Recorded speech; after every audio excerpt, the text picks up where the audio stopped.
world? It's your boy Philochko here, making a quick comeback on this YouTube channel. And today, we're going to learn 10 real quick, cool ways to speak English much faster. And with these 10 words, boom, right here. But the first thing you need to know is that when you're in school or any professional place, you do not want to write these down. All of these are slang. It's how we speak on the street and how we speak when we are being casual. And also, this is how we write these down on the internet very commonly. You can pronounce these like this anywhere. You can pronounce them in school. You can pronounce them at work. It's okay to pronounce these words like this, but it is not good in a professional setting to write them down like this. You should not write it. So, before we start the lesson, I'll say it one more time.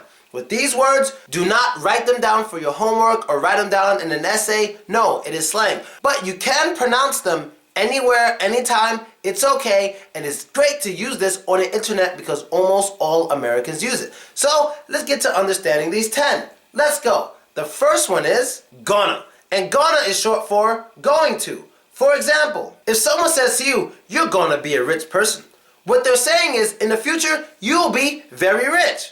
If someone tells you, hey, I think we're going to have a problem, they're saying that they think in the future you will have a problem. If someone says to you, hey man, something big is going to go down, if they say that, that means something big will soon happen. Most likely something bad. But when it comes to this gonna, I know it stands for going to, like the word going plus to, but it does not apply to travel. It only applies to when speaking about the future. So for example, if I want to say, I'm going to Russia tomorrow, I can't say I'm gonna Russia tomorrow. That doesn't work. It only applies to the future and not to travel, okay? So, let's get to the next one. And the next one is gotta.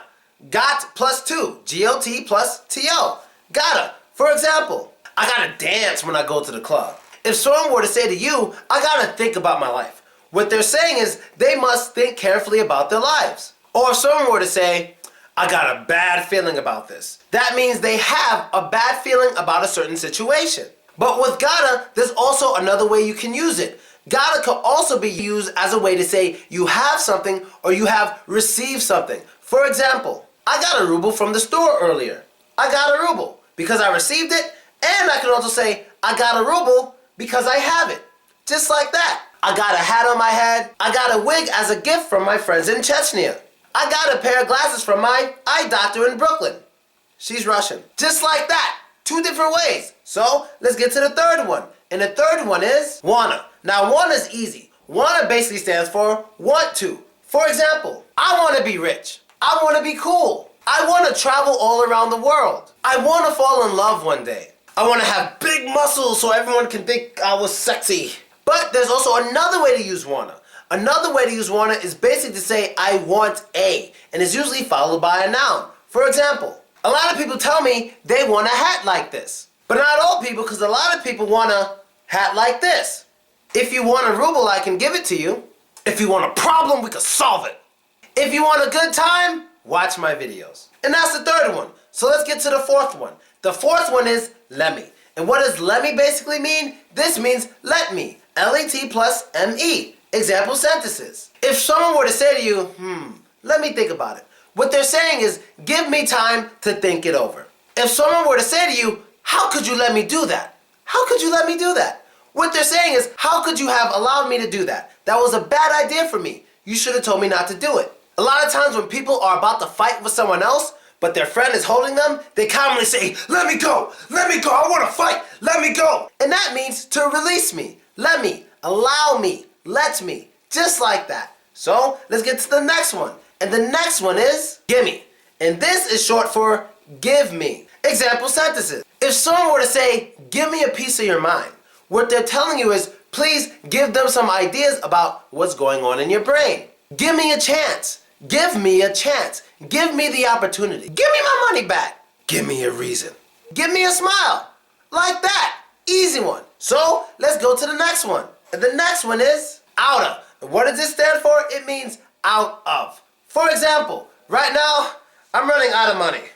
And that means my money is ending. Sometimes I run out of ideas when trying to think of new videos. And that means I'm running out of ideas when trying to make videos. It's from a lack of ideas. People who are getting to work late, they are running out of time when they're heading to work because they are running out of time. Time is lacking and going very low. If someone tells you that you must be out of your mind, that means you're running out of brains. It's coming to an end. Your eyes are out of this world. That means your eyes are very beautiful. That's a different one. Out of this world, that means it's so great that it's better than anything else here on the planet. So, let's get to the next one. And the next one is kinda. This one just stands for kind of. For example, I'm kinda happy today. That means I'm slightly happy. And this kinda basically means sort of. A little bit. So I can say I'm kinda happy today. That means I'm a little bit happy. Or I can say I'm kinda sleepy. And that means I'm a little bit tired. But this kinda can also be used when you want to say type of, basically. For example, what kind of symbol is that on your hat? Basically what you want to know is what is it? What type of symbol is it? What does it mean? And for another example, if I hear someone speaking a language I've never heard before, I can say, what kind of language is that? Just because I want to know what area it's from, what it's called, and how did it originate, because I'm definitely interested in what type of language that person is speaking. Or for another example, if someone were to find out that I make videos and they were to say, hey man, what kind of videos do you make? They want to know the type of videos I make because they're interested to know more. Kinda. Two of them. One means sort of, and one basically means type. And there you go. Let's get to the next one. And the next one is I'ma. I'ma is basically short for I am going to. And just like with gonna, I'ma is not used with travel, it's just used to speak about the future. So you can't say something like I'ma America tomorrow. You would have to say I am going to America tomorrow. But let's get to some proper examples with I'ma. I'ma go to the store soon. I am going to the store soon. Or someone can say, I'ma lose track of time. If someone says I'ma lose track of time, what they're saying is I will lose track of time. I'ma stay here all night long. That means I will remain here all night long. But there's another way to use I'ma. I'ma can also be used to say I am a. For example, I'm a happy person. I'm a boy. More like I'm a man. I'm a 27-year-old guy. I'ma stay in Russia forever. I'ma, and there it is. Now, only two more to go. Next one is have to. And what is have to? Well, have to basically means have to. I have to make videos in order for people to know about me. I have to think twice before making tough decisions. I have to go from Moscow to Vladivostok in a train if I'm scared to take the airplane. So basically, when you're using have to, you're speaking about something that has to be done in order for something to be accomplished. I have to study a lot if I want to be very intelligent. Or I have to clean my room because my mother told me to. And there you go. So let's get to the last one for today. And the last one is dunno. And dunno basically means, I don't know, don't know. And this is easy. Example sentences. I don't know what 58,000 divided by 29.85 is. I don't know how to speak German. I don't know how many people exactly are out here in Moscow. I don't know how I started making YouTube videos. Just like that, people. All 10, we got it. So, you know what that means. And so that's the end of the episode for today. I hope you liked it. I hope you enjoyed it. And I hope you learned new stuff. Be sure to add me, vk.com/Philochko. That's me. Sorry, I forgot it's over here. And subscribe to my YouTube page to see all of my videos. I will continue making videos. Maybe not as much as I used to. But people, there's so many videos on this channel. I advise you to kind of watch as many as you can as I take these little breaks, alright? And that's basically it. You know what the guy says at the end of the video. And don't be racist. So don't be that is his catchphrase.